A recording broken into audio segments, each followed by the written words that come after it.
সকাল থেকে একটু নিঃশ্বাস নেওয়ার টাইম নেই, একাদশীতে যেন পেরে উঠি না।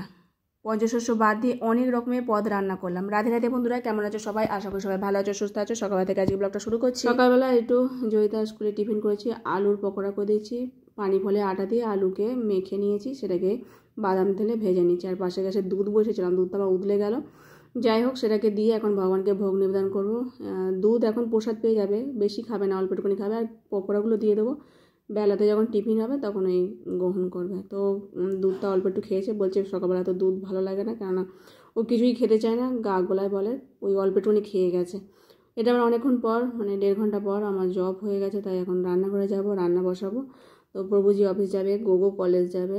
যাই হোক, সকালবেলায় আমি বাকুইট ভিজিয়ে রেখেছিলাম, 1 মুঠো মতো, বেশি করিনি। এটাকে এখন প্রেসারের মধ্যে জল দিয়ে সেদ্ধ বসাচ্ছি। বাকুইটের খিচুড়ি করব। আর একটু লম্বা লম্বা করে আলু বানিয়ে নিয়েছি, সেটা বাদাম তেলে একটু ভেজে নিয়েছি। সন্দক লবণটা একটু বেশি হয়ে গেছে, একটুখানি কম করে আবার ওর মধ্যে দিয়ে দিলাম। চাপা দিয়ে ভাজবো, মোটা মোটা করেছি। ও যে অনলাইন থেকে মাখানা কিনেছিল, তো মাখানার একটুখানি পায়েস বা ক্ষীর মতো করব। এরকম খোসাগুলো এখন একটু একটু লেগে আছে, সেগুলো ছাড়িয়ে নিলাম, শুকনো খোলায় নেড়ে নিলাম। এটা ঘি দিয়েও ভাজলে ভালো হয়। আর দুধটা অনেকক্ষণ ফুটিয়ে ফুটিয়ে একটু গাঢ় করেছি। এখন মাখানাটা এর মধ্যে দিয়ে দিলাম, কাজু কিশমিশ দিয়ে দেবো, একটু ফুটে ফুটে কমুক। এদিকে গোগোর টাইম হয়ে গেছে, 9টা বাজে। তো ও বললো একটু ফল ভগবানকে দিয়ে দাও, ওই ফল ভগবানকে সেবা দিয়েছিলাম রান্না করতে করতে।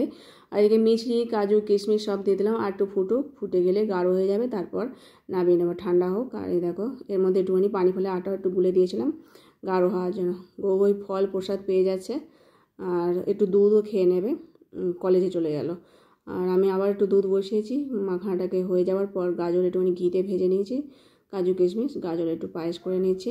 আমাদের গাজরটা চলে, তাই আমি গাজরটা করি। আর বৃন্দাবন থেকে এই আলুর পাঁপড়গুলো কিনে নিয়েছিলাম, এখনও আছে, সেটা একটু ভেজে নিলাম। ওই খিচুড়িটা করেছি তার সাথে দেওয়ার জন্য।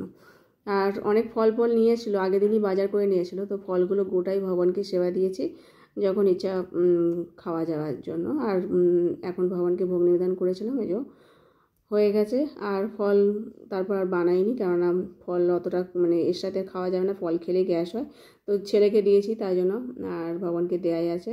ফল অতটা আমি আর প্রভুজি খাই না, কেননা খেলেই প্রচণ্ড গ্যাস হয়, মাথা যন্ত্রণা করে, তাই জন্য।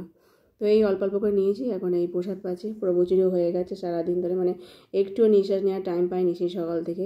যাই হোক, এখন প্রভুজি অফিসে চলে যাচ্ছে, আমি আবার ঘরে গিয়ে বাদবাকি কাজকর্মগুলো সারবো। এই সকাল থেকে শুরু হয়েছে, ছেলে যাবে, মেয়ে যাবে, প্রভুজি যাবে, তারপর বাদবাকি কাজকর্মগুলো সারবো। আর এই হয় সংসারে, একাদশী হোক চাই এমনি দিন হোক, একাদশীর দিন আরও বেশি কাজকর্ম থাকে, তো পেরে ওঠা যায় না। তবুও চেষ্টা করি ভালোভাবে করার জন্য। তো বাসনগুলো সব ধুয়ে ধুয়ে রেখে দিলাম।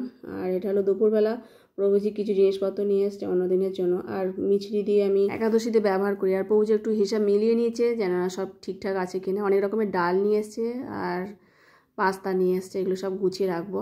আর যে শর্ট তিল একাদশী, তাই জন্য তিল দিয়ে ভগবানকে কিছু রন্ধন করে দিতে হয়। তাই আমি সাদা তিল ছিল, সেটাকে একটু গরম করে ভেজে নিলাম, তারপর গুড় দিয়ে এটাকে মাখিয়ে নিয়েছি। আর বাটি দিয়ে আমি চেপে চেপে এই তিলের চাপটি করেছি, এটাই ভগবানকে তুলসী পত্র দিয়ে ভোগ নিবেদন করবো। এটা কালকে প্রসাদ পাবো। আর আজকের মতো ভিডিও এখানে শেষ করছি। সকালে ভালো থেকো, সুস্থ থেকো, হরে কৃষ্ণ।